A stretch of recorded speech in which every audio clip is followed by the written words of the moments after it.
Hey there, folks. I'm Matt Hansen, And I'm John Johnson. and you're listening to Planes, Trains, and Comic Books, the podcast where we discuss favorites we've reread, both classic and new comics we want to read, and everything else in between. And here's the comic we picked this week. Hey there, everybody. Welcome back to another episode of Planes, Trains, and Comic Books. Today we're doing a John Johnson special request. Oh my God. He interjected. He's like, hey, you know what we need to do? A wrestling comic about the great and fantastic Andre the Giant. That's right. So it is a biography book called Andre the Giant, The Life and Legend by Box Brown, who I've never heard of, actually, which I'm surprised. Most of these authors, I've at least heard their names before. So. Well, from what I had seen before, he was more of a cartoonist, and he did different things for, was it not the New York Times, but The New Yorker? the New Yorker, maybe, yeah. One of the, I don't know. I don't read newspapers. I don't read, yeah. Let me look at my subscription, John, and see what comes every day on the grass. The point was, I had picked this one up a while back because I've been a wrestling fan on and off most of my life, and I was like, oh, that's really cool. Like, it's like a biography kind of style comic, and I really liked it. And so as we were going back through this, Matt has been introducing me to a lot of things because obviously he's the much more versed and well-read comic fan. But DC, especially DC. You know, one of our friends, or one of my friends, commented. They're our friends too, but they commented that I'm their DC guru. I was like, ooh, or like our DC, the DC guy. I'm like their guy for like, hey, I need to know something about it. And I was like, ooh, that makes me like, that's like a challenge. Like I need to know more so that if anything weird ever comes up, I need to know what it is. So get ready for more DC. Is what basically we're going to be reading a lot more DC. But yeah, so well, in there as we're reading other things as well, or true crime and some Star Wars stuff. I wanted to throw this one. I wanted to revisit it, and I know Matt liked wrestling a bit when he was young. I know he's not a huge wrestling fan, but I mean, I liked the Wrestle Buddies, like those dolls that were like almost child size or whatever. And I mean, I remember Macho Man, snap it to a Slim Jim, and like shit like that. I don't think we ever watched wrestling. Well, you said you like knew little bits here and there and stuff because like I had him. I mean, we watched a WrestleMania together a couple years ago, and he enjoyed it. He was like, "Oh, hey, I know that person." It is something that I understand why people like it. It's just not for me now. Yeah. Like if I was a kid and I got into it then, I would totally get it. It's kind of like watching like your favorite, like a Tiny Toons animated, How I Spent My Summer Vacation movie. If I watch that now, I'm like, oh, I remember being a child and watching it. I have all these nostalgic memories. If I show it to my wife, who's never seen it before, she's like, why are you watching this kid shit? And it's like, it's kind of like that, where it's like, I get it. I understand why people like it. I just did not grow up watching this. Yeah. And I have all the memories I have of wrestling are like from the Rocky movie, Rocky 3, where they even talk about that. Exactly. Which I thought was cool. But yeah, we have like Hulk Hogan versus Rocky, and then or Thunder Lips, I should say. And things like that. I'm like, okay, I remember that guy on TV when I was a kid, and thinking, oh, he must be like super cool or whatever. And then we found out later on, of course, he is super cool with his videos that came out later on. Hulk Hogan. Yeah. Okay. We're talking about old Hulk Hogan. This is before he was weird and racist. Well, even as some of the things we learn in this, like, unfortunately, a lot of that is time period thing. And sure, it's the way people were, which is not, condoning it. It's not saying it's good. Right. But, and also like where you're from and stuff. Like, yeah. I mean, they go and do a bit of, obviously Andre is from fucking rural France. Just gonna go on a limb and say there's not a lot of black people in rural France. Yeah, So I could be wrong. I mean, I don't think so. Not at the time, at least. It'd be like, hey, I'm from northern Scandinavia. I don't know many Mexicans. It was like, okay, probably makes sense. So I like to like went into some of that stuff where like, okay, he did have some prejudices or whatever, but because he did end up working with a lot of people over those years, he did eventually grow out of them, or exactly. or at least see, become on friendly terms with people that at first he might have been not okay with working with or whatever, or at least being like, oh, I'm fine working with you, but we're not like friends or whatever. Yeah. So, so I thought that was interesting that he actually showed some of the good and bad stuff. As far as just because everybody's got good and bad, right? You know, everybody. Yeah. No one's a saint. No one has. You know, if Twitter was around back then, I'm sure he would have said stupid things. Yes, he would have been canceled by now too. Yeah, all of them. Everybody. And so, you know, if everybody had an iPhone back then, they would have had, you know, oh, this guy sent pictures of their dick everywhere, and it was, so, you know, that's what would have happened, and they would have been canceled. But. What you know, it is nice, like you said, to see the good and the bad, because you know they always say like, oh, you put your hero on a pedestal, and you don't like, you know, you kind of put out the bad side of things and only see the good in them. I think it's really good to see character flaws, because you can see how someone can grow as a person, or how like, oh man, I don't want to turn out like that, or you know, they hid their worst qualities and they really weren't that good of a person because things like that. You know, who knows? Who knows? I don't know, something about Jello pudding. Jello jigglers. There's something a little more in those. Yeah. But anyway, yeah. So I mean, it's good to see those things, because you want to learn someone's full character, because nobody's perfect. Nobody has. What I'm hearing is you're saying, you know, you're glad Bill Cosby's out finally and he learned his lesson. Yeah. Anyway. So what I'm hearing you say is. Anyway, Andre the Giant. So this comic was really cool. It came out in 2014, and it starts off with kind of like Hulk Hogan, like retelling. Remembering. And this is like, okay, if you're going to start for me, if you're going to start a wrestling comic off, it better be with Hulk Hogan, because I'm like, okay, I know who that is. I know who Hulk Hogan is. I know who the Hulkster is, and, you know, I didn't know who anybody else was. I knew who he was, and I know who Andre the Giant is. Those are like the people I knew. So the fact that it starts off with like Hulk, you know, retelling things about like, oh yeah, I remember him and he did this and that, and I knew him really well, and we started off together when I was starting and that kind of thing, and like that whole it was a good introduction for me for this, and then to hear like they kind of as Hulk's telling it, he's like, some people didn't like him because they only knew him as like a jerk or whatever, but that's because like they came into his room, and I mean, you gotta think like, this is a man that the world is not built for. He's going to be mad most of the time. Yeah. I would imagine. Like I am not 7'4", but I'm 6'2", and I'm, you know, airplanes suck. And you know, if you talk to me on an airplane, you're like, "What? Well, you can't get comfortable." It's like, yeah, fuck off, right? Like, so I can only imagine, you know, the level he went through, just like, oh, going into a hotel, especially living your life on the road, being in a bus or whatever, like. If people come in and, you know, just barge into his room or whatever, and they're like, hey, you want to? He's like, get the fuck out. I'm just trying to relax on this bed that says king size, but it's like half of my body or whatever, you know? So like, I'm just trying to sleep on the ground, half on the ground or whatever. So it was interesting to think of it like that. Like this guy just, you know, most of the time he was uncomfortable all of his life. Yeah. So. Well, it was interesting to see. So like, He like you were saying, he was born in France. He grew up on a rural farm. In 1958. Yeah, 1958. So, you know, he had definitely like you know, this is life, you know, it's like slow, country moving, simple, not much to worry about as far as like, you know. Yeah, your worries are what's going on the farm? Are we making enough food and money to support the farm or whatever, like things like that. Exactly. So compared to like, you know, where he ended up is a huge, you know, worlds apart. A celebrity, a worldwide celebrity everywhere. Yeah. You know? And it's interesting because like growing up, like he definitely was always big.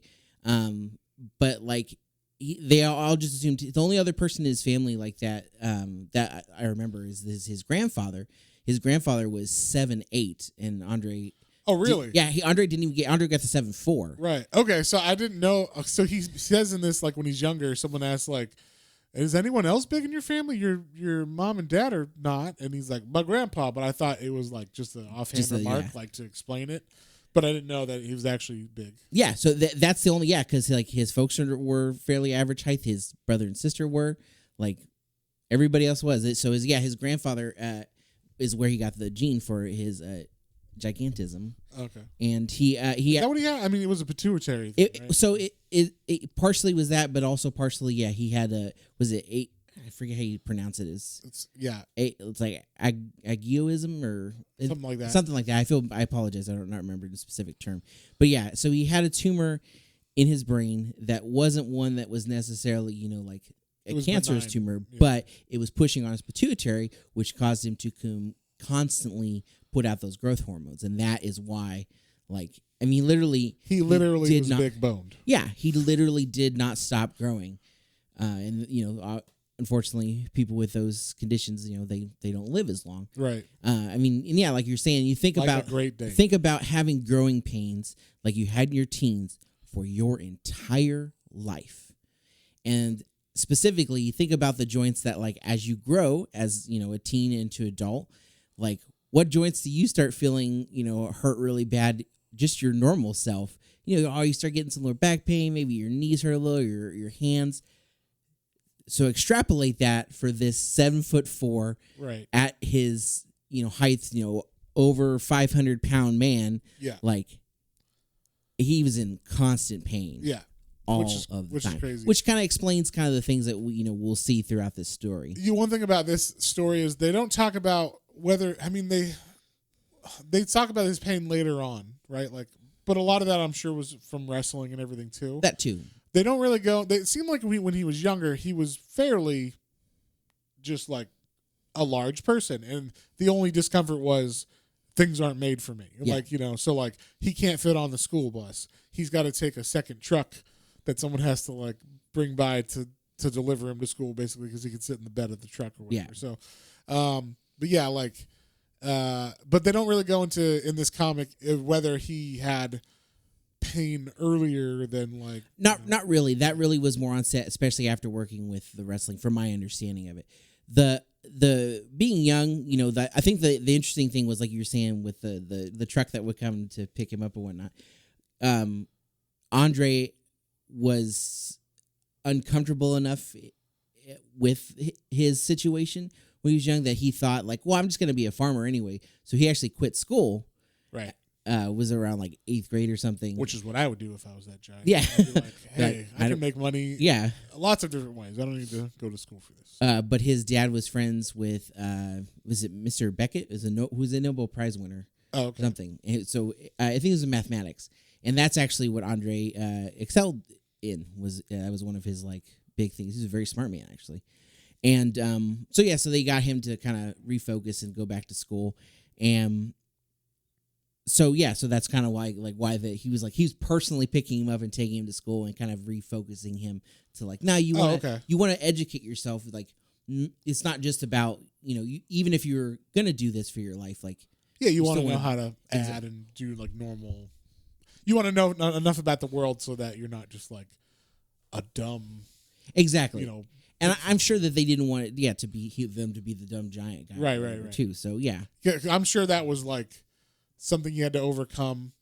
When you're a big person, you're just kind of assumed you're dumb and you're slow, or you're yeah. There's a lot of those horrible stereotypes, and that's one thing they kind of mentioned this too, is that a lot of times as he got older, people may cheer in a crowd or during match stuff, but there's a lot of times where he's on his own, or he's out with some friends, or like you said, on a plane or waiting for stuff, and people who aren't necessarily big fans of wrestling, people they look at him and they'll be like, oh man, that guy's a freak, look how tall he is, yeah, what a weirdo, or actually horrible things. I would just be like, holy shit. And one thing that they went into this, I was I don't understand this at all, is apparently people would always want to pick fights with him because they're he's a fake wrestler. And I'm no, but he's also 7'4". Extrapolate your strength, dude, who was 5'8" or whatever, and then times that by double or triple, and that's what he has. So why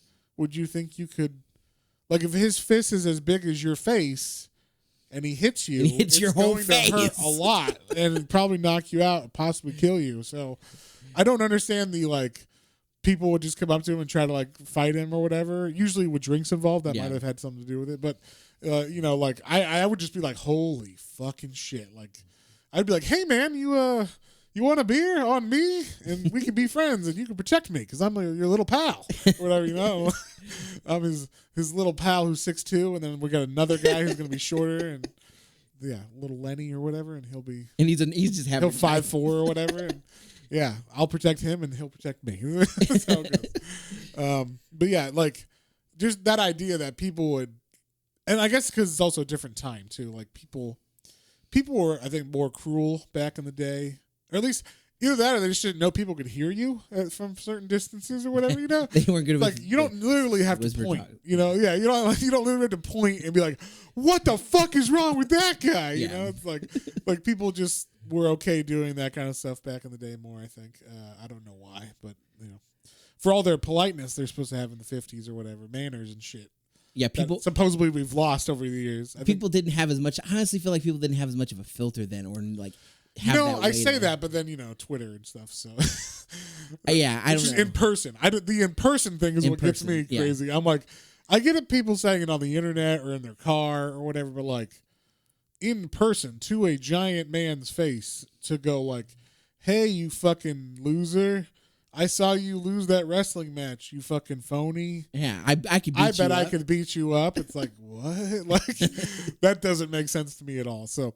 I thought that was interesting. Like in his life, he had to deal with idiots like that a lot, and just people challenging him. Much like, I think, like I've heard like MMA guys get this. They're at a bar. Like Chuck Liddell would be like at a bar in the mid 2000s, and people would be like, "Do you want to go?" And he's like, "I'm Chuck Liddell. Are you I will kill you."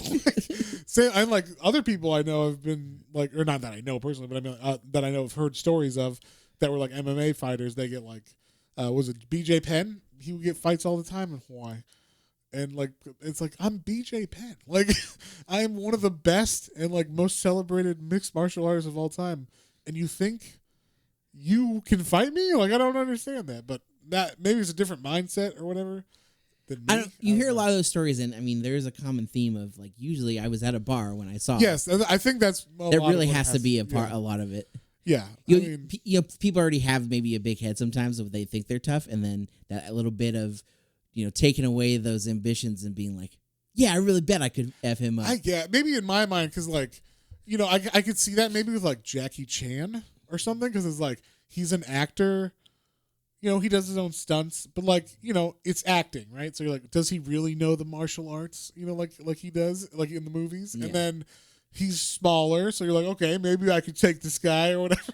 So I would get it if it was someone like that. But someone who's 7'4", I would never even think to do anything like that. Or someone who's an actual, like MMA is literal fighting. So it's like, if you don't do that they do it for a living. I couldn't imagine someone thinking they could beat someone, doing anything they do for a living, right? Like, yeah. But I bet I could do HVAC shit, man. And I'm like, oh yeah? Let's do it, like go get your gauges or whatever. It's like, oh, I need stuff. Oh, yeah, okay, I don't know how to do anything. It's like, yeah, because I do this for a living. Why would you think that guy doesn't do it? Same thing. So anyway, a little bit off topic, but still, yeah, no, it's crazy that people think that they could do anything like to this guy.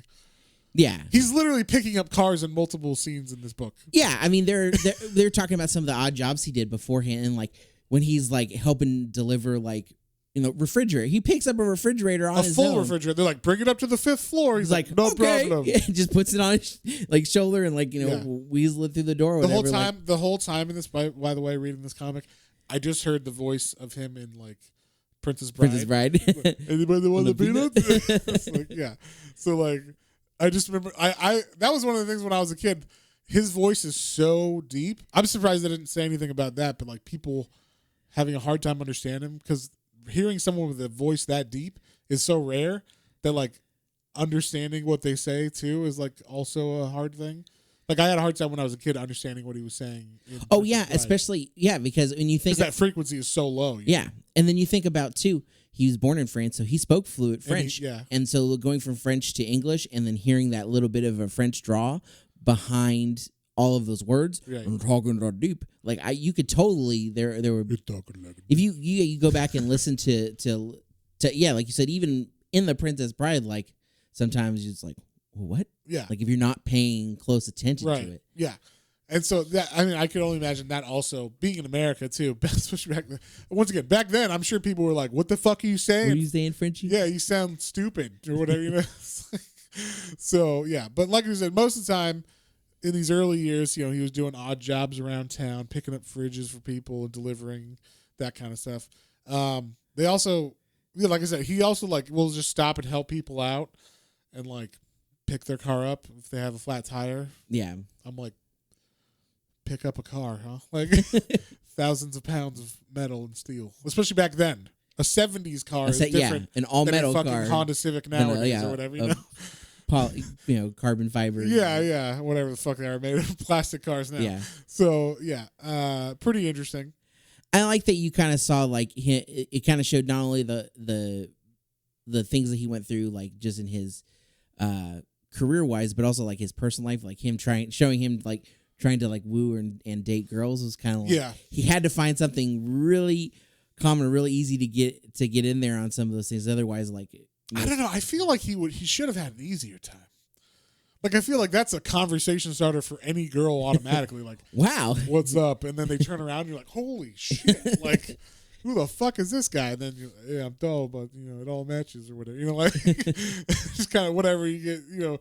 There was definitely lines if he's smooth enough that you could just start conversations with girls. I would think to get that out there. But that's actually how his wrestling career started. Was he was talking to someone who ended up being a prostitute? Right? She was was she a prostitute or she was? No, I think she just worked at the diner time, but also I thought that she was because she said I work the diner and I also work the wrestling stuff, and I thought that she meant work them. Oh no! I think that she was meaning like she helped with some of the promotions. Oh, okay, then I misunderstood that.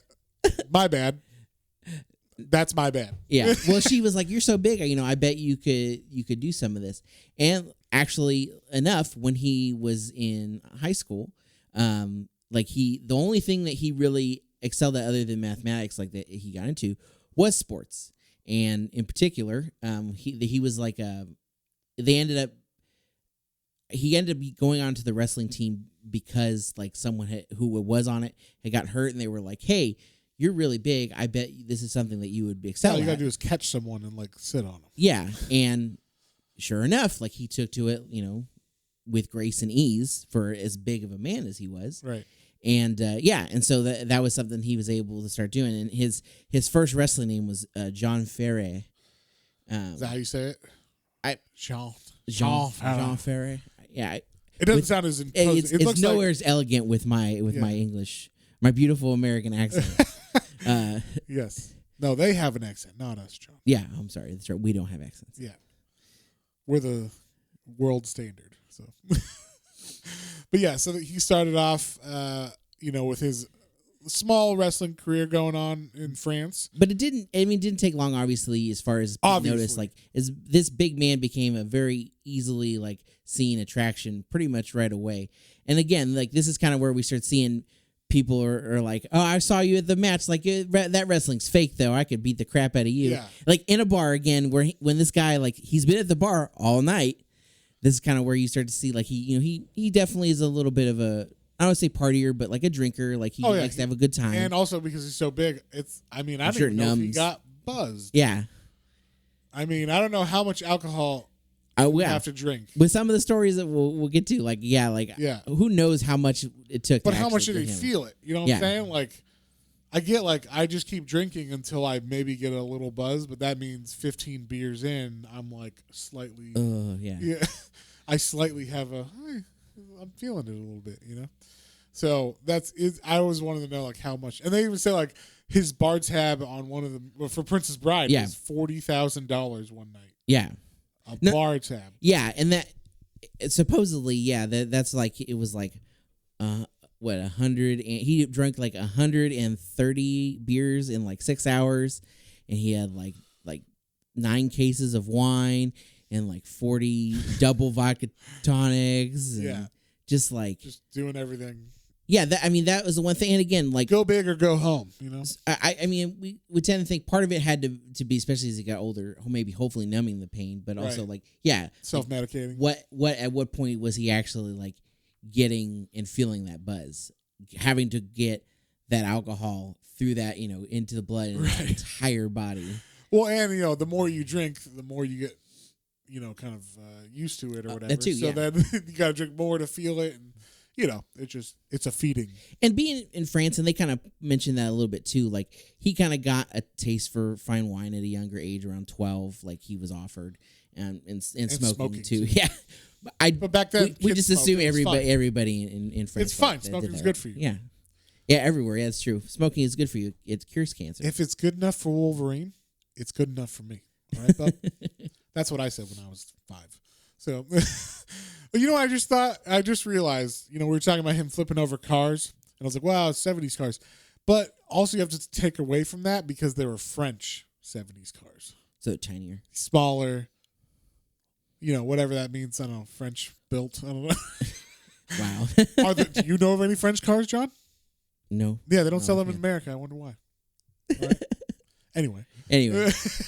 So yeah, like it shows him like people getting, rough within the bar, and then like, they're like, oh, well, whatever. Then they try to take it outside, and he's like, okay, yeah, you guys, why don't you get up and go? And then like, we'll flip their car. He flipped the car over while they're in it. In this book. I don't know if that's real. I would assume it is. Yeah, no, that's one of the fact that you could pick up a car and flip it over it doesn't matter. I mean, unless it's the Hot Wheels, is fucking crazy. So that is a man I would not want to fuck with. But, yeah. But yeah, so then he gets his first like trip to Japan, mm-hmm. which those people love fucking wrestling, and they love giant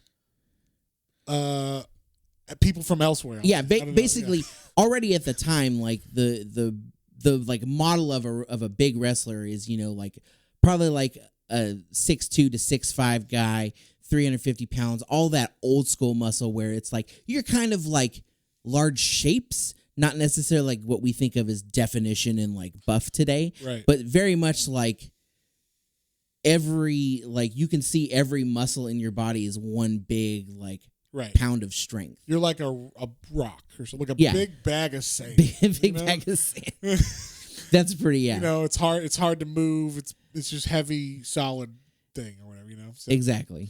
And yeah, but specifically in Japan, I mean, I know for a fact because of MMA has a history with this too of going over there, and like you get people like Bob Sapp, who's like 350 pounds, gigantic African American dude. They love it. They're like, kill all of our tiny, Asian guys or whatever, or let's see what our Asian guys can do against this giant guy. They like that spectacle of the giant versus our best or whatever, kind of thing. And that's basically like as soon as he got over there, he started selling out places once the word started getting out. Because they would throw him in these little matches where it's him versus like 2 or 3 people, and then it's basically a squash, or where it's like they can't do anything to actually harm him. Right. Whether the wrestling obviously. Whoever was supposed to win will win or whatever. But like there's obviously that showmanship to it. There's the art to it. The fake fighting, as far as like the combativeness of it, to where you pull and you work certain things, but still like they definitely put it up to the max against him, is because he would get in matches with like I said, a couple people there. He would a match he's very well known for would be a battle royale where it would be him versus like 5 to 10 other people in the ring, and he would dominate all of them. Right. And it's like one guy on his leg, the other guy on his other leg, grab him from the waist and just like knocks them all over. And it took a long time for his kind of like stature to be not diminished, but like to be taken down any notch. Like he was built up for a while so high, like nobody had ever knocked him down, nobody had ever pinned him. Right. Like it was pretty much like the unstoppable force. Right. Well, and so back to him being in Japan is where he actually gets his first like diagnosis of, hey, you're not just a big guy. This is actually like a disease that you need to think about. Or whatever. So, because the Japanese doctor's like, we need to do our checkup on you before you go fight. And he's like, what do you mean? I've never been to a doctor. And they're like, what? He's like, I'm from rural France. Like, unless you're sick, you don't go to the doctor or whatever. So, this is where he finds out he has, I think it's called acromegaly. Acromegaly? Yeah, acromegaly. Okay. That was the one I was trying to remember. Which is that's what you were saying. Is just basically he just continuously releases growth hormone, and the doctor tells him, you're probably gonna age prematurely. You're gonna probably not make it past 40. Your brow and your jaw will grow out bigger than everything, and your organs won't be able to keep up with the size of your body. So, like, your heart will eventually give out, and all of your joints are going to be in enormous pain. So lots of good news. Yeah. So to find that out when you're like, 19, 20 or whatever the fuck this was. Like, yeah, it's pretty. Basically, you've already lived half your life. Have fun. Yeah, good luck. Yeah. And yeah, but also you're cleared to fight today. I love that. Like, hey, you have a very serious illness, but congratulations. Good luck tonight. Yeah, you're good luck. You're fighting two of our best or whatever. So, yeah, it was just interesting that he'd never seen a doctor or anything, and then until he gets to Japan. So then he learns that, but he just rolls with it. Like, I mean, I guess because he's always gone through life, just this is what it is. Like, he hears the news and he's like, they're like, "Are you okay?" And he's like, "I'm fine. Let's just do this thing or whatever." So pretty much, like, because at this point he's pretty much like, okay, like I guess I understand that, but like I'm enjoying this and I'm going to continue. Let's just put on a good show and let things happen as they happen. Yeah. And one thing that was funny about this is, like I said, plane rides for me are not fun. Plane rides for this guy, I can't even imagine, especially back in the day or whatever.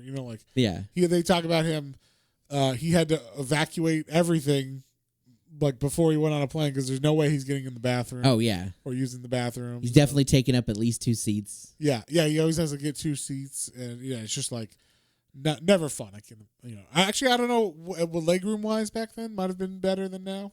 Like, I think they had more. They had more. Yeah, they weren't squeezing as much, but still, like, yeah, maybe for you it would be a little bit better, but for him, for him, still. no, I'm sure it wouldn't have been good. And at least you could smoke and stuff on planes back then. Took a little of the edge off. Just a little bit. Smoking or not smoking. So yeah, then finally, after this. After this Japanese tour, he actually gets to go to America and fight, some wrestling matches there, and that's where he starts making this big money. Starts selling 20,000 tickets, a night at these places, and it's funny because he does it so often that basically he kind of wears his welcome out, where people are like, well, I mean, why go see him? He's there every night, and then also he always wins. Yeah, he never loses. So what's the point? I can just go see a movie and. Get some different entertainment kind of thing. So that's where the big cheese comes in. Yeah, Vince McMahon Sr. So you might know who Vince McMahon is. This is the only other wrestler personality I know. Yeah. He's basically the Donald Trump of wrestling. Pretty much. And this is his dad. So that originally got. Yeah, but I mean, this is like that family definitely is for all the stuff that we know now and some of the bad stuff behind it definitely had a mind for business and where they're going to take this and make this into a real must see show. Yeah. And that's what Andre became, is that they turned him. They're like, okay, we're going to take this spotlight away from this and you're going to become an attraction and you're going to. But one thing I liked is it's not like a freak though. It wasn't look at the freak giant attraction. It was no.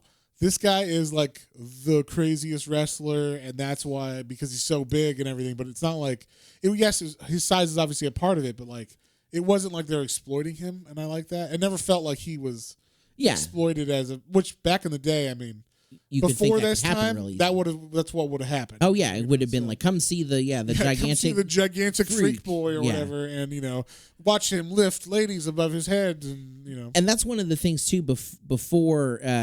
Vince McMahon Sr. got in is he was wrestling a lot more because he had that background and he was able to do it well. So was he not only doing Olympic style wrestling, he also could do a lot of the moves that you wouldn't think a big guy could do. He was doing drop kicks where, he'd jump off. This 7'4" man jumps off his feet, kicks you in the face with his 22-inch size shoe. That is insane. Or that's jumping off the actual ropes and stuff. If I was in the ring with him, I'd be like, I gotta trust him so much. Oh my God, please don't slip. Please don't murder me tonight. Yeah, please do not crush my face. We all know I'm supposed to win this, but if I could also not be paralyzed afterwards, that'd be great. We're you're yeah, he doesn't move, and then you just you paralyze the guy that was supposed to win, so you just throw him on top of you, and you're he pinned me. He's pinning Andre. Look at that. He did it. Yeah, and then you do some other story. And then they wheelchair him out of the thing. He won, everybody. Look at that. So that was kind of nice too, because obviously, I think it also was good for him as far as like not having him work as hard on his body, but two, also kind of gave him that like allure of like, oh man, like this, like he is going to become like a stone in the ring and like instead of moving around so much, they're like, no, you're just unmovable. Yeah, you're just so big that a man is not. There's no man that can move you. Yeah, kind of like thing. and when you do offense, like it is going to be the most powerful offenses. Like you're going to punch a guy, and he is going to like fly back. Like right. Everything is going to sell it. They're going to sell it so good, like they just got punched by Zeus or something. Exactly. Yeah. So that's when he gets really, really big. Obviously, everybody's like, "Oh, we love Giant," and every place he gets now, he's selling like 60,000 seats, and real places. So I always wondered about how much money did he actually make? Because like, obviously, if you're that big, everything has to be custom. So you're spending a lot of money on, what you're wearing and all that stuff, your cars and all those things, but also like everywhere you go, your bill for things because he was a partier is also a lot. So like, and then also Vince McMahon's going to take his cut, right? And they even say that in here. He's like, oh, and I'll take a small fee of 40% or whatever, whatever it was. And so like, yes, he's selling out like 60,000 seat arenas, but how much of that is actually going to him? And I hope that he was actually getting like a good. Well, that's one of the things that I was reading on is that he definitely he was one of the first ones I would say that really kind of became like a millionaire's wrestler. Okay, like he actually that's good to know. Got paid for what he was worth. I would hope down the line. I would hope everybody kind of shows that like I don't know how much Hulk Hogan actually made, but I would I'd hope he made enough back in the day that if Andre was around, he didn't have to live. He could retire or whatever. Yeah, not have to work again. Like, because they tear up their body so much, and especially someone like Andre. Oh yeah, how much medical bills did he have and all that stuff? And you got to think about being on the road. Like you got hotels, you got food everywhere. Like, and that's what I'm saying. Like, do they have to pay for that? Are they independent contractors? Like, oh yeah. So that's what I'm saying. Like, so all that stuff is coming out of your pocket, not Vince McMahon's. That's right. And so, I hope that and it sounds like he made enough money to even pay for all that stuff and still have enough to live a good life. For what it's worth, I think like at least the top stars definitely got enough to be okay on or to flourish. Like that's definitely something. He's like the Conor McGregor or something. Yeah, and that's definitely something we've heard through interviews with other wrestlers over the years now that we learned that like it took a lot of like blood, sweat, and tears for some of them to be able to get to these kind of levels as far as like to get that reasonable compensation because you think these guys are putting their bodies on the line and like what are they getting to show for it?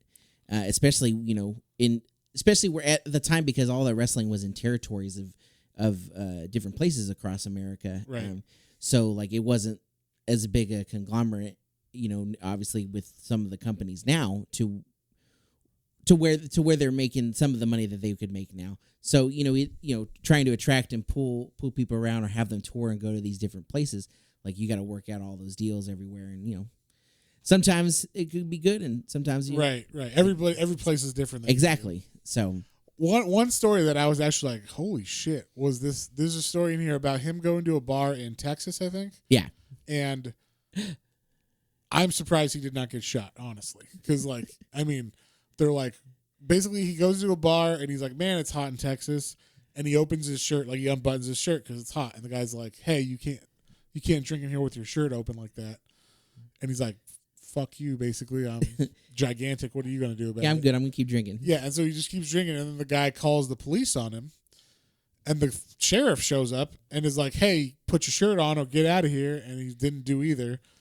and then he called for backup. And they're like, what am I supposed to do? I can't put handcuffs on him. And instead of just drawing and shooting, like, I don't know, we see so many police do nowadays, they just were like, you know what? You're not hurting anybody. Let's just let this one go today, guys. Like, because, I don't want to be killing people for, not buttoning their shirt. Yep.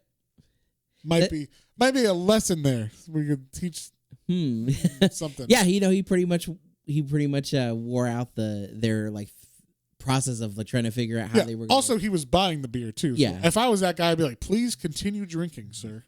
as long as you were paying for it, I do not give a fuck what you wear because you just paid for my daughter's college or whatever, because you just spent $40,000 tonight on this bar tab. So yeah, I am just surprised that didn't go because it's Texas too, and back in the day, Yeah. and also he sounds funny. He's from out of town, obviously. There's just things that aren't on his side in Texas That you would back think, then. yeah, for sure. And this is not like, Austin or whatever. It's some place in the middle of nowhere, I'm assuming. So I was surprised and happy that it did not go that way. And then the other thing that happened in this, which I didn't know they were going to reference, is, so like I said, my only reference for wrestling is like Rocky 3 and Hulk Hogan in general. And in Rocky 3, Hulk Hogan fights Rocky in like a staged match. Yeah. Where Like, the best boxer is going to fight the best wrestler. Who will come out on top? Who will win? And like Rocky doesn't really take it seriously. And then like, I guess Hulk gets a little too into it for what Rocky thinks. And then they end up going crazy. And then like Hulk's like, at the end, he's like, good job selling it, brother, or whatever, but like at the time you thought they hated each other the way Rocky did, at least. Yeah. And so basically that was a recreation, or like almost shot for shot recreation, according to this comic, of the event that happened 10 years earlier with Andre the Giant and this guy named Chuck Wepner, who was the inspiration for Rocky, because he went all 12 rounds with Muhammad Ali. Was it 12 rounds? He went all the rounds. I guess it was 18 or 16 back then. I don't know. They have different. But he went the There's only distance 12 with now. Muhammad There was 16, I think, back then, or Yeah. maybe longer. But yeah, he went all 12 rounds with Muhammad Ali, and this guy didn't, he wasn't a known name or whatever. So he was the inspiration for Rocky. So they did that little homage to them in Rocky 3, which I thought was cool. And so this whole thing, I was like, oh, that was cool to learn. I didn't know that. And yeah, I'm a big sucker for like little things in history about that. There's even Don King is even in this. Yeah. Who I know, just from boxing, he's Tyson's manager and stuff. So I thought that was cool.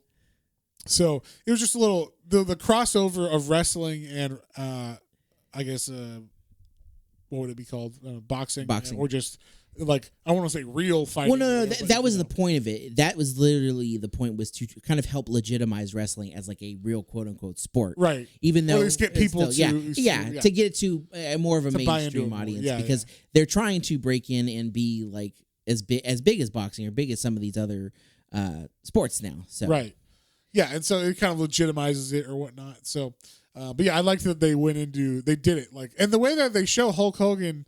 I don't know how big Hulk Hogan is in real life. Was he like 6'5"? 6'5"? So he is pretty big, but like Stallone looks tiny compared to him. Yeah.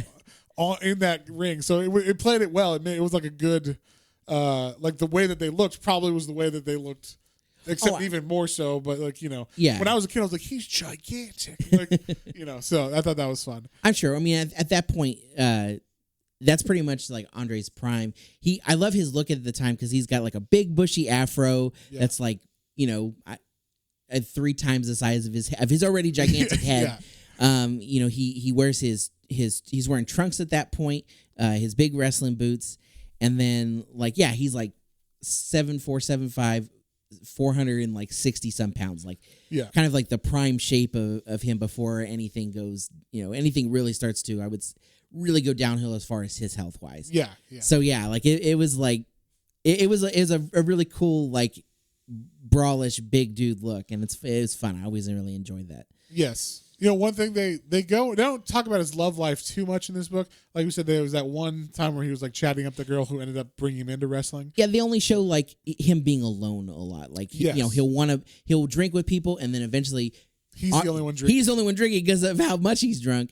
And at that point, it's like, okay, well, we'll see you later. Like, and so he's alone a lot, and that's kind of the only point that they make until this. Right, and so like he actually, he hears a French girl one day at like a casino, and he's like, oh, bonjour. Like, he's chatting her up, and then later on he actually goes and meets her again and meets up with her, and they have a good time that night. But then like we do find out that he actually has a daughter later on, and that's why I was like, was it that lady? But apparently it's some other lady. No, yeah, it was someone else throughout that he had met. He had a daughter. He wasn't very much into her as far as her life, because this was his life, Right. Yeah. How's he going to be part of her life if he's traveling all the time? Yeah. Anyways. Like, I mean, he's on the road 360 days a year. John, there's only 352 days a year. 52. No, 365. I don't know. It's 365. Yeah, no, that's what I was thinking. Is that I was like, yeah, he took it's 365. John, there's only 300 days in a year. Whatever. You're trying to mess with me. But yeah, so like he had a daughter with someone, and but he only saw her a couple times. Well, and also he's like, at the time, it's like, is she my daughter? Yeah. I saw you once. Yeah, are you sure? And then this is the first time you're calling me about this, and I just happen to be a millionaire, big wrestler or whatever, So like, of course, in the 70s, there's no way to prove that. So then later on, they actually do prove it with a DNA test. DNA test, yeah. But that was in the 90s, so yeah, he's. I hope that because of that, she actually got some of that money that he had, whatever was left over. I think part of towards the end, I think that was part of it because they were able to legitimize it. Yeah. But yeah, and then like this is kind of like the latter half after that wrestling match of his career is him going to Japan again and stuff. And this is where you see like, okay, like he had some things in his life that we're not so proud of, like his this relationship with his daughter that was estranged, and he would deny her and stuff. He only saw her like 5 times in her life before a certain time. Yeah, and then apparently he had some kind of prejudice against African American or black people, and so there was a wrestler named Bad News Brown that he would travel with. And apparently, I don't know what I don't know. Basically, what he was saying. he said he was a big like joker. He loved telling jokes, but he told a lot of racist jokes too. Right. And at this time, yeah. Oh, is that what it was? Okay. Yeah. So he was telling. I wasn't sure what he was talking about. He just says the N-word. The N-word. This guy hears it and he's like, "Hey, don't use that. Yeah, don't use that around me." And then he's like, "Hey, go fuck yourself." Whatever. Yeah. F off. And Bad News Brown gets pissed off, and they like pull the touring bus over. He's like, "Let's step outside and do this." And Andre's like, "No, I ain't got time for that." Yeah. And they're also like, he's drunk. That's part of it too. They're trying to like calm Bad News Brown down. And then he sees him later. He talks to him like, I think the next morning. And he's like, "Hey man, like, are we still going to fight? Are you still going to like be prejudiced towards me?"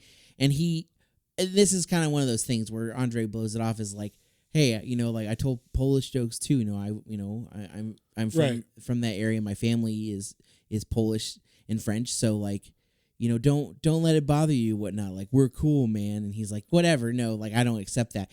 There was a lot of there's tension. Yeah, but eventually they do make up and say, "Hey, man, I'm sorry, I was like that. I'm not like that anymore." No, and that's one thing, and that's one thing to take from it is that specifically Andre and Bad News Brown like buried the hatchet, and Andre realized he was like, "I said some racist things in the past that I'm not proud of, but I am not that way anymore." Right. So that it's good to that he did it.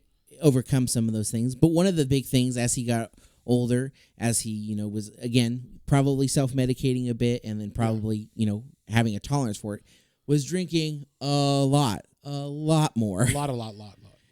Yeah, and in particular, they go into one party that he was here.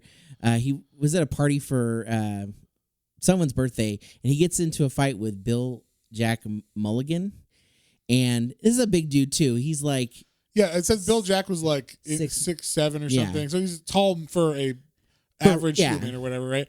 But then like he on paper he looks normal to like a normal person to Andre. So in that aspect, yeah, exactly.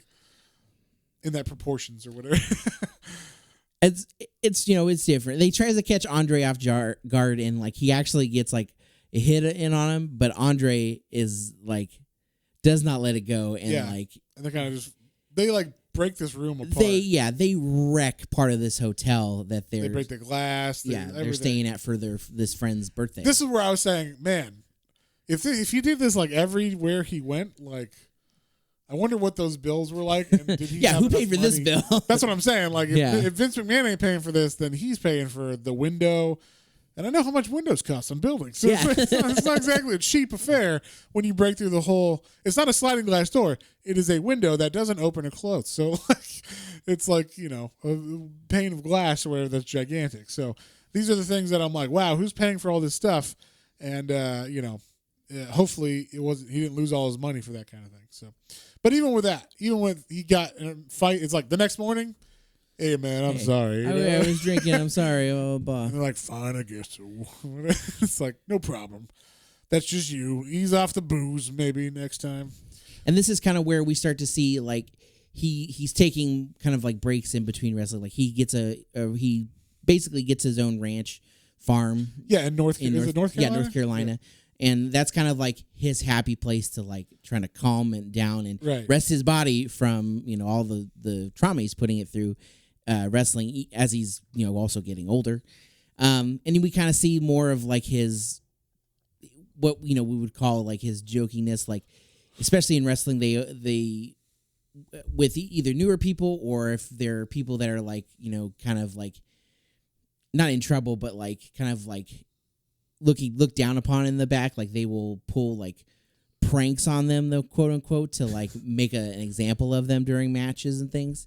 Either like they'll won't pull punches, they'll actually like chop someone really hard, which is where they slap you across the chest, but they'll like do it with like, instead of a cupped hand, a full flat hand, so you feel it, and like you actually are like, hey, like motherfucker, you like you make sure that you're in line and doing what you need to be doing, right?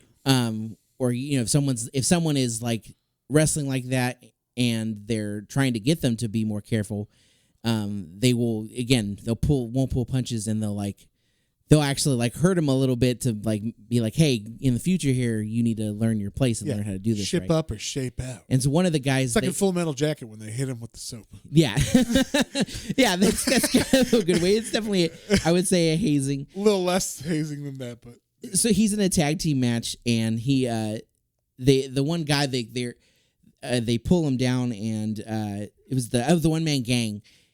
He came off as like a hardcore character, but yeah, he was like, he didn't drink, right? The one thing the crowd didn't know is like, even though he pulled off as a hardcore guy, he wasn't like a drinker or anything, and they like held him down and they like shoved beer down his throat, and the crowd of course is like loving it and like they're all laughing at it, and he's like motherfucker, yeah, yeah, and this was like kind of interesting. I like the way they show this because. So his body is obviously starting to break down. He's getting older. I mean, it's been like, 10 or 15 years now. So he's getting close to the age of 40, which he was told he won't live past. Yeah. So he wakes up one day and he's like, better get up. And he like tries to stand up and his ankle just snaps. He literally snaps his ankle getting out of bed. But the way they show it, there's like no like, ow or anything. It's just snap. He's like, uh-oh. I can't walk, boss. Like my ankle's broke. I don't know what happened. There's like no pain or anything in his mind, apparently. Like the way that he just didn't feel it, but he like knew something was wrong, kind of thing. I thought was funny. They just like apparently he had very high tolerance of pain, which makes sense if he's a wrestler and he's got to do all that stuff all night or every night. But like, yeah, I just thought that was funny. And then the idea of him being like, he's like, yeah, they had to get a 9-foot, bed for the hospital for me, because I can't walk. So he had to take off time just for that kind of thing, just for being injured as his body started breaking down. Yeah, and the cool thing is the interesting thing I would say at least is that they still like they put that in a story that was like he was supposed to wrestle like I think Kamala Khan or something, and they did a thing. I thought you were gonna say Kamala Harris. No, like at one of the venues, and like it was a quick like. They put him down. They're like, he fought. He whacked at him and like hurt his hand, probably broke his ankle.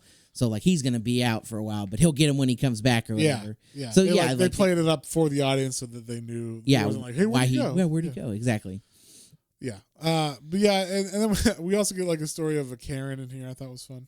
Where there's like a mom who's mad that like we came to see you and you won't sign our thing or whatever, and he's like, "Fuck off, lady!" And like once again, he's just trying to have a meal, and now this fucking Karen's yelling at him or whatever. And like this is kind of like this was something you see even more like even in celebrity in general is like people think that they owe them something because like I pay your I bought tickets to your thing, so like I basically paid you, and it's like you paid to see and you saw my event. Show, correct. Yeah. So when I'm on my own time, can you not like hound me for stuff? Can I just enjoy my food or whatever?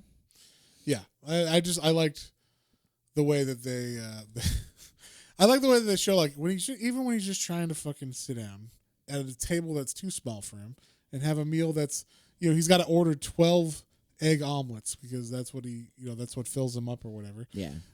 He orders 12 egg omelets, by the way, so 24 eggs. is what he eats for at a diner or whatever. And hopefully they have that and they'll make it for him and accommodate or whatever. In the meantime, he's got to get yelled at by this stupid, annoying person who thinks that they owe him extra or whatever.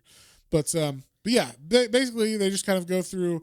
Yes, he's starting to feel the effects. You're starting to see it in his body, like his face, his brows are getting more pronounced. Yeah, he's definitely like he's looking more older than his age now, for sure. Yes. And one of the cool little things I thought, he went on David Letterman, and he like it was kind of like a real interview because like he's talking about the wrestling and how he's doing, but like he's like, okay, well, what are you gonna do afterwards? And also he's like, I've never really thought about that.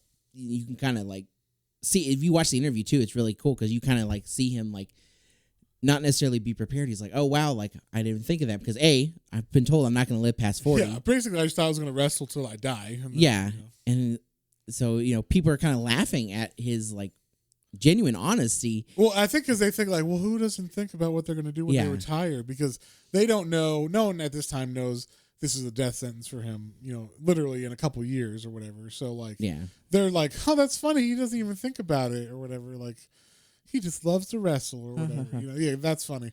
But they don't know that he's actually like, no, like, it's because I'm going to die in a couple years. Yeah, that's true. They don't know that portion. So, but it's part of it. But he gets time off. They're going to rebrand him. He gets like a humiliation match to leave for a bit, and he like cut off his afro and stuff, and he gets back surgery during this time. Finally gets to have some back surgery for relief. Yeah. So, and that's when, in this meantime, he's filming Princess Bride, and that's when he gets like probably his big introduction to that age group. Yeah. Like probably, I would imagine like the kids that are going to see Princess Bride didn't know who he was until they saw that, and then like probably their dads were like, "That's Andre the Giant." And they're like, "Whoa," and then that's why we get the big comeback, which is actually like his handing over of the mantle of baddest dude in wrestling or whatever. This is like probably because he was in Princess Bride, the kids who saw him in that were like, interested in wrestling, and then they're I want to watch him now, and then Hulk Hogan gets to be the guy that he passes like the baddest guy to. Basically, yeah, Hulk Hogan has been kind of up and coming at this point while Andre's been taking all this time off. And so like Hulk Hogan is really going to get the rub to become like the next big guy. Andre and Vince McMahon Jr. have a talk at this point, and he's like, "Yeah, you know what? I'm ready to do this. Yeah, I'm good with passing like you said, passing the torch off to Hogan." And like this is definitely one of the like I love all the promos and all of the things that come into this with like Hulk. Andre is there like when Hulk first wins the first belts, and he's like, "Oh, you're so cool! Like, good job! I was champion at 1.2," and like they have like a good time, and they have like he showers him like with champagne and stuff. And it's really funny, and then like every promo says, "Hey man, why don't you watch where you're going?" Yeah. Where's the next one? And then, "Hey, you think you're hot shit because you won the belt? Well, I'm taking it back." Yeah, whatever. Yeah, just escalate every time. Yeah, and eventually he gets the one of the best heel, which is the bad guys, managers, Bobby the Brain Heenan, and basically they have this one last big promo, which is like one of the best ones out there, and he like you said, he's like, "You think you're hot shit, but you're not. Like you may have been champion for all this time now, but like I was basically undefeated for like 15 years, so F off. I'm really the best." And he like he sells it so good, and he like obviously he again. Well, they make in this comic they make it seem like Hulk was like, I don't know exactly if he's going to, like, he's supposed to lose and I'm supposed to win, but it seems like maybe he's not going to do that or something. Like, while it's in the comic, it made it seem like maybe he was doubting how Andre was going to, how he was going to pull it. Yeah. So, like, was he going to just kind of do what I said, where he actually Andre beats the shit out of him and then kind of throws Hulk on top of himself and goes, "Oh, you won," or whatever, or is it like, is he going to sell it? And he ends up selling it apparently really big, which is why Hulk Hogan ends up being Hulk Hogan for the next 15 years or whatever, the biggest star of all time or whatever. Yeah, no, like it's March 29th, 1987, Pontiac Silverdome. one of the largest at the time, especially the largest indoor crowds, like over 90,000 Holy shit. seats, sold out, and like they put on a like I don't want to say a clinic because they were definitely like I would say Macho Man and Ricky Dragon Steamboat's match at that was like a clinic on wrestling, but this is definitely one of, if not like the biggest matches of all time because it's like it's the two biggest names that you can think of at the time going head to head and who is going to come out. And this is really where Hulkamania is born. Yeah, I like this. I don't know how the fuck this happened, but Hulk had to pick him up. Yeah, and the first one slam him down. The first one, like he tries to pick him up early in the match, and he's like, "Oh, my back!" And like then Andre is like wiping the floor with him by doing almost nothing, just like standing on him, like giving him bear hugs, like just pushing him down. And then I like how they explained all the moves because I don't know all the moves. So he's giving him a bear hug, which is actually like a resting thing because he's Andre is fucking tired because he's older now. Yeah, he can't do quite as much as he used to do. But it makes it look because it looks like he's squeezing the life out of him. Yeah, but it's actually like a resting move, and then he would do something else that would be like big and explosive, and then he could like hug him again. And so I thought that was okay, cool. I liked how they explained the actual move, so we knew as a reader what's going on performatively for the wrestlers more than just what you would see on TV or whatever as a watcher or as a fan. And so so anyway, he at the end to build up the drama, like you said, he had to fake not being able to pick him up, but then at the end he had to actually pick him up and slam him on the ground. And Andre can only help so much at his age too. So Hulk Hogan really and his back was so fucked up in this. So he's like, you gotta be careful, but also we gotta sell it and everything. And then he did his leg drop on him, which I knew that move. That's the only move I knew his of. Big atomic leg. Yeah. So he picks up Andre the Giant, body slams him, and he's pretty much the first person to do that, if I remember correctly. Yes, that was like the big reason why he slams him, and then he does his little finishing move, drops the leg, 1, 2, 3 count. And he is beaten like the biggest star of all time. And now, Hulkamania is thus born and like, hell yeah, brother. What you gonna do when these 35-inch pythons? You know? Yeah. So I mean that was my like prime of wrestling too. Like I was a huge Hulk Hogan fan, and I liked Andre a lot too. But again, it was kind of I was growing up. It was before your time, right? Yeah. So I was growing up with Andre at that point. So I think of it now like I know a little bit about who's who now. So there's like, from what I know, you correct me if I'm wrong on this, there's a guy that people don't like now called Roman Reigns, and they tried to pass the torch to him via The Rock. Is that correct? Or via someone else that they liked? Kind of via John Cena, I would say. And it didn't work out. Like it doesn't always work out when they try to pass this torch to whoever they think they're going to tell the fans they're going to be like who they're going to be. Thing. And then it's like, sometimes the fans reject it or whatever. So the fact that they took to it so much was probably the way that Andre sold it so much and built it up and everything. So I will say, just for clarity for wrestling fans that are actually watching, Roman Reigns actually became a heel, and it became so natural that like now Roman Reigns is like actually like now they like him. Now like he actually is like legitimate. Okay, well I'm just going by what I know. You're talking from a couple years ago when I tried to get you back into wrestling. Yes, when you made me watch. And at the time Roman Reigns was being shoved down in our throats, and we were like, we're not ready for him. Like there's plenty of other wrestlers like we would prefer. Yeah. Anyway, long story short, Roman is doing good now. He's cool. I'm lightly getting back into it again a little bit more with CM Punk coming back. CM Punk All Elite. But anyway, he's one of my favorite wrestlers. Yeah, he went to my favorite sport and lost. Yes, we know he didn't do well. He tried. When the outcomes weren't fixed. Whatever. Hey, you know how much Dana White would have loved it if he had won? And he could have milked that cow so long. Oh yeah, for so long. Yeah, he gave him a shot. Yeah. He didn't live up to it, but you know what? He's the best. I do give him credit in the world. That's his name. He's the best in the world. Oh, but anyway. Okay. I was like, he's the best wrestler. I was like, because MMA people wrestle, John. No, I know. I'm saying he is one of the best. His moniker is best in the world. I got you. I get it. I didn't realize I didn't know that. So. No, you're fine. Yeah, but So anyway, I liked that they told that little history because I didn't know that.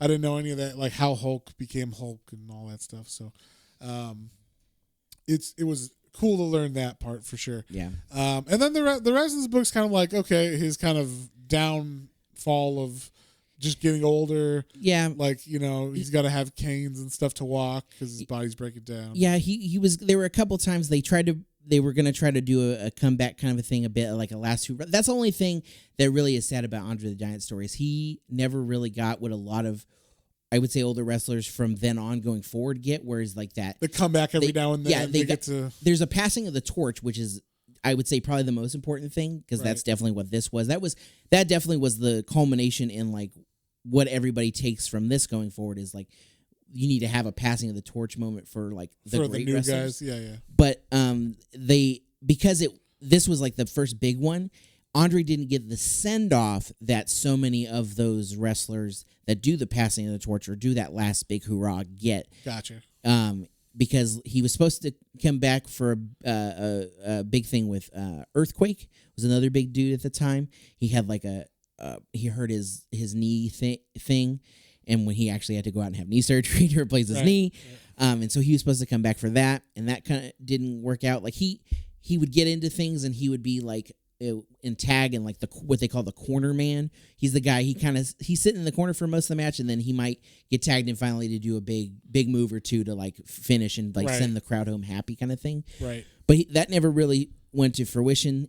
He did a little bit of touring in Japan when he got healthier again. This is like, Japan will literally, because they respect them so much, they're like, even if you're old and you're like done or whatever, they'll still be like, because they respect the art so much of like the showmanship and the person, which I like that about Japan is they respect it so much, that they don't just throw you away like American fans do. No, that's true. They're like, no, he was a great man and we must watch him wrestle still, even though it might not be as fascinating as it was at one time or whatever. I appreciate that. But yeah, basically he got to go to Japan and kind of do some of his last wrestling there. Yeah, he was supposed to come back one more time. It was 91. He was supposed to come back for the Royal Rumble. And that's like Andre's match is like the big match where you have like 20 guys come at you. But again, he got hurt, so he didn't get to go through that as well. Right. And unfortunately, like the only thing we really get from there is that we had the blood test, so he found out that his daughter was real. Was his daughter? Was his daughter? I'm sorry. Yeah, obviously she was real. My apologies. But yeah, I mean, and then from there was that he had these little appearances here and there, but he didn't really do too much more wrestling. And then unfortunately, his father died in like early January or mid January of '93, and so he was going back to Paris or France for his dad's funeral, and he died at the hotel. I gotta say, at least he died in his sleep. Yeah. It was basically like his heart's like, okay, we're done. Yeah. It wasn't like, in the middle of a match or... That's true. Something that could have happened, I know. I have to say, as many times as I've seen some older wrestlers get back in the ring as they've been older to have these send-offs or whatever, I'm always like, oh, God, please don't die in the ring. Like, okay, so I love Ric Flair, too. You know who Ric Flair is. Woo! Yeah. Like, I love seeing him, and I'm always down for a Ric Flair promo, and yeah, it's still great that he's out there, like, kind of like showing. He's not really wrestling, thank God.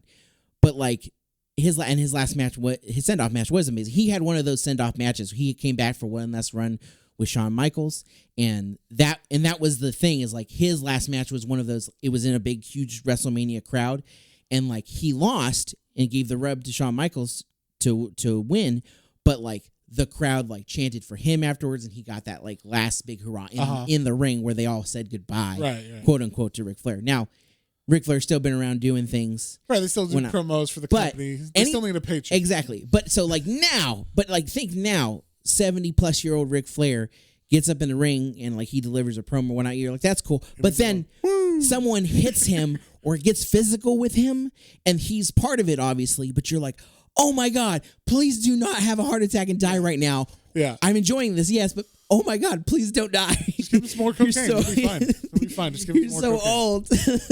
Yeah, just give him some painkillers and some cocaine. He'll be fine. So that is nice that, hopefully he died in his sleep. He died in his sleep, and hopefully he wasn't in pain and stuff. Like, again, you ever see the movie The Wrestler with Mickey Rourke? Oh, yeah.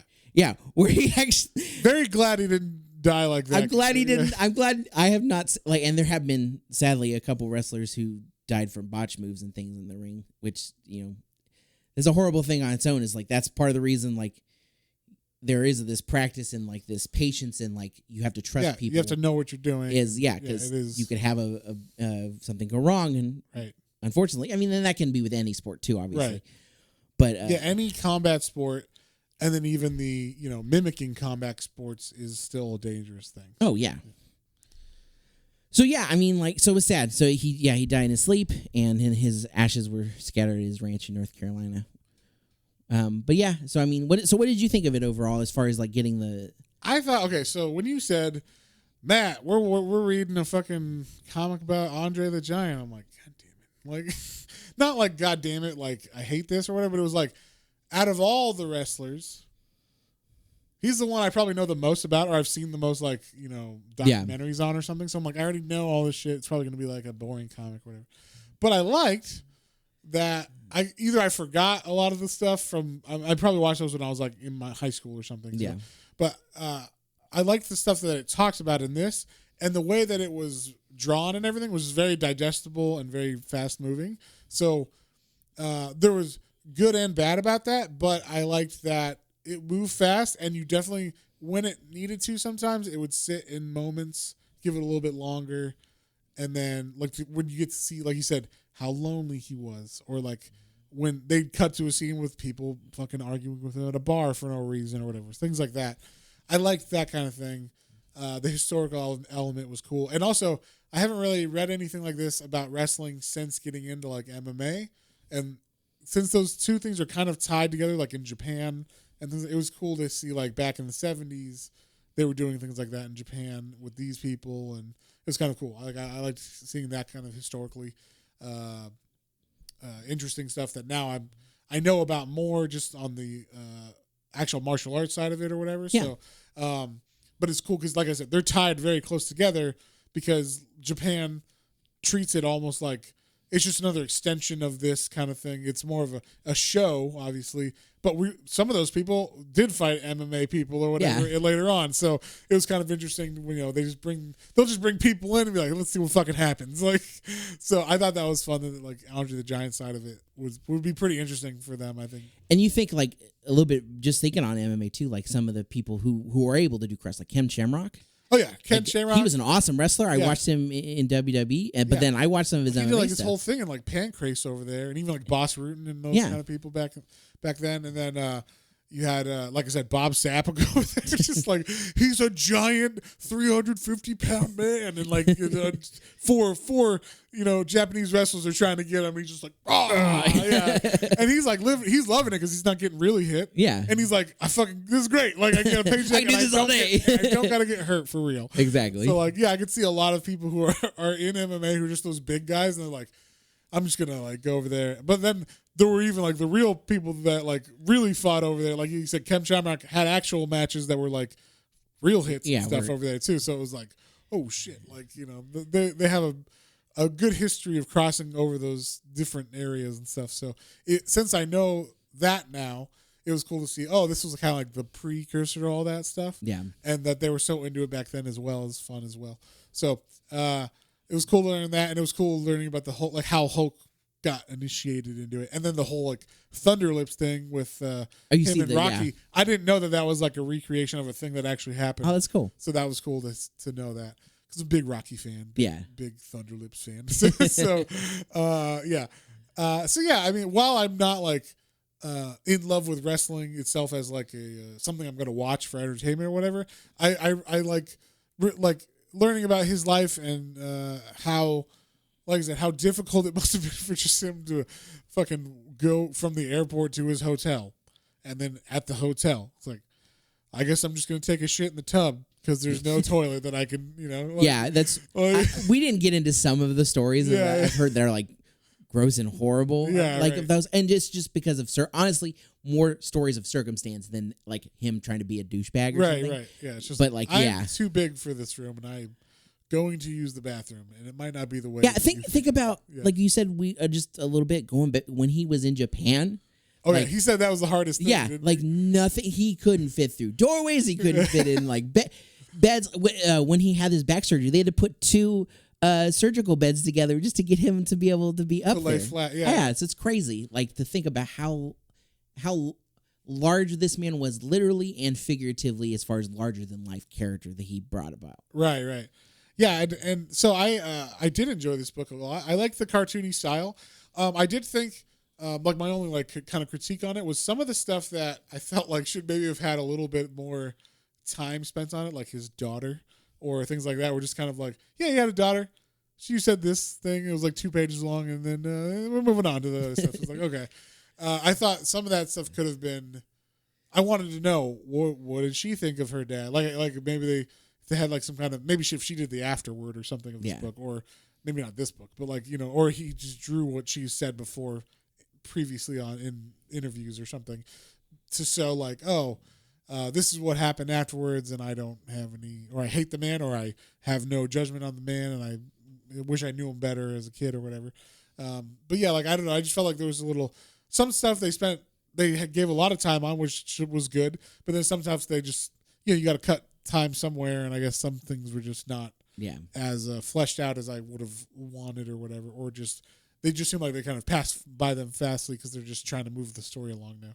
So, yeah, and then maybe like the end of his life, I feel like they do just go like, and he had like that last match in Japan, and then 2 years later this happened, he died, and it was like, okay, well, it would have been cool to maybe have a couple pages of like how his last couple, like the actual pain, the actual medical stuff that he was going through, what it was actually like. That's kind of that was one of the things that I like. I had some things around there. Like I told you a little bit about like some of the last wrestling things that he was going to do, and he appeared on WCW once during the Monday Night Wars, kind of in the 90s. I don't know if you remember that. Yeah. And like he didn't do it to like hurt anybody. He was invited, but like Vince McMahon was like, everything, because at the time, obviously he's competing, so he's like, can't believe. But then he and Vince, obviously, he told Vince, and he was like, oh, okay, I didn't realize. But like he was like real mad at him at the time for that. And, cross promotion. You get it. Vince McMahon, he wanted. He still, I'm sure, wants to control all of it. Yeah. But anyway, still, like, if you come back, Andre. Yeah. I have your contract still right here. You still owe me 2 fights. Yeah, exactly. Yeah, I've got in hell. Yeah, hell in a cell, in actual hell. Exactly. Cage match. So yeah, and like you said, that it would be nice to kind of they had a couple pages of like going into like those kind of like last little tidbits of like him trying to be part of the business, and also like which is more on like the personal side more too, because that's the stuff we don't really know about too much. About some of his wrestling stuff obviously because it was on TV and everything. It's documented well, but maybe there was some stuff either between his daughter and him, or between just himself and his doctors or some shit that would have been like, oh, like this is what it was like his last days, walking around or whatever. Like this. Or maybe there wasn't anything to tell, and that's what it is. But I don't know. I would have said, he didn't have too much more health problems other than his heart just gave out. Maybe that if he had said that, I'd be like, oh, then there wasn't anything to tell. But I just assume there's got to be. Yeah. If his leg just breaks randomly from him standing up one he becomes Mr. Glass because he's so his bones are so brittle at this point. Mr. Glass. Yeah. So but I thought it was really good overall. I would give this one I'll give this one like a solid 6.5. Yeah. 6.5. Yeah, I think it was good to. It's a good read, even if you don't care about wrestling. It's good to like as a subject to read about and learn about. And also just like from a historical point of view, like from the 70s and the 60s, like, oh, this is what it was like in France, or this is what it was like growing up at that time period. And then wrestling coming in its age, where it's gonna now take over the 90s is like a big thing. Like I said, there were toys and shit, wrestle buddies and everything when I was a kid. So, I'll tell you this: I told you, I like wrestling a little bit now. I'm still kind of pay attention, but I don't like. One of the things I have like tried to hold myself back on is like going all after like memorabilia merchandising, because like that can get crazy. And specifically, like we both have Funko Pops, and I try to be more selective. I've only have 2 wrestling Funko Pops. I might get one of Macho Man maybe, but I only have a Hulk Hogan and an Andre the Giant. Like those are my recreate that match. Exactly. No, every day. No, but I was gonna say like he is one of the few that like I hold. It is. It's okay. It's a 6-inch. And Hulk Hogan's is the normal size, so it is fun. Yeah, the size difference and whatnot. But yeah, like he is one of the few that like even knowing all of the things, like I still hold a regard for like how much he gave of himself to like make this larger than life persona to like entertain people. Yeah, it was cool to know that he actually like he sold it. Like he I don't know if he loved this life, but he took it. He definitely did it what first. he could do. Like he knew this is probably the best I'm going to get. And I make a shit ton of money, and it does give me opportunity to see the whole world. And they even say, like, he said, like, I got to see more of the world than most people. I got to have more friends than most people. I got to drink more drinks than most people. Yeah. Have more food than most people. Like, so he definitely seemed to at least like that part of the job, even though obviously it was hard on him. But the fact that he sold it so well, even when he's going through hard times and everything, you see that he cared about the job itself or the business or how he was portrayed in it. Exactly. Yeah. He had a mind for the business, and he kept it like all the like old school hardcore wrestlers that you really do know about, like that obviously had a name for it, and that's how they did it, is they were able to keep like I don't want to keep the illusion, we'll say, right, of like this is how things are, and like this is like quote unquote really happening, right, and like he's like a master at that. So yeah, so that was cool to like just see. So. And so I'll say I would give this, as far as because of having that wrestling fandom from my childhood and still a bit, and growing up with them, I would give this one a 7. Okay, I'm gonna go a little higher. Like I still like you said, like it was a quick read, and it's fun, and like definitely check this one out. It is like a good, quick, like solid story read. And never once was like, God, when is this going to be over? No, the art is fun, and I think, like you said, like sometimes some of the moments where like they brush through, and even like again, because I know a little bit, but like his odd jobs as a kid, or like his early wrestling career and stuff, like it would have been nice. Like they could have been a little bit longer, even with like, because it wasn't super wordy, obviously, right? So like it could have been longer. I could have had probably another 20 to 30 pages if it was that. I would be fine with that. Of filling in some of that stuff too. So like I feel the same, but almost more on like a little more detail on some of those moments of his life. But overall, I really enjoyed it. I give it a solid 7. It's a fun read if you're a wrestling fan. Or not, definitely. You just are curious. Yeah. Like it's worth checking out. Yeah, I would imagine. I don't know about how most wrestling fans are now, but like going back in the past isn't something that people do all the time. So if you are interested in wrestling or like wrestling now, and you want to know some history of what happened before, this is a really good read. And then just in general, the person who is this larger than life Andre the Giant, like that. The 8th wonder of the world. The 8th wonder of the world. There you go. Learning about how he goes from like little France, farm guy or whatever, to biggest wrestling star in the world is a pretty interesting story as well. So definitely check it out for that reason. And like I said, the cartooning in this is good. Like I liked the way it's sparse, but it's also like everything is communicated perfectly. I didn't have any issues being like, wait, who's this or what's going on? Yeah. You knew exactly who everybody was. Even if like obviously if you're familiar with the wrestlers, but like I knew who Hulk Hogan was instantly just from his caricature in this book. Like, and Andre is drawn very well the whole time and everything. So, good art, good story, and anything else we missed? Or? I don't think so. All right. Well, with that being said, next week we're going to read Why the Last Man, Volume 1, which is, if you don't know, there's a FX series on Hulu coming out. Heck yeah. For Why the Last Man, and season 1. And so we figured, hey, might as well do the first volume of that. And this is fun. This is one for both of us that we actually both have read, because Matt really enjoyed it when it came out. He got me to read it, and I read several trades of it. I didn't quite finish it yet, but I was really enjoying it. So I'm excited now that there's a show coming. The trailer looked cool. So I think I had every issue of this book for a while. Then I sold my comics. So I'm excited to jump back into it and kind of get that specific knowledge beforehand and kind of compare them and let you guys know about it if you haven't checked it out yet. So either spoil it by listening to us or read it yourself. Yeah. But and we will see you guys on the next one. On the next one. Bye. Brother.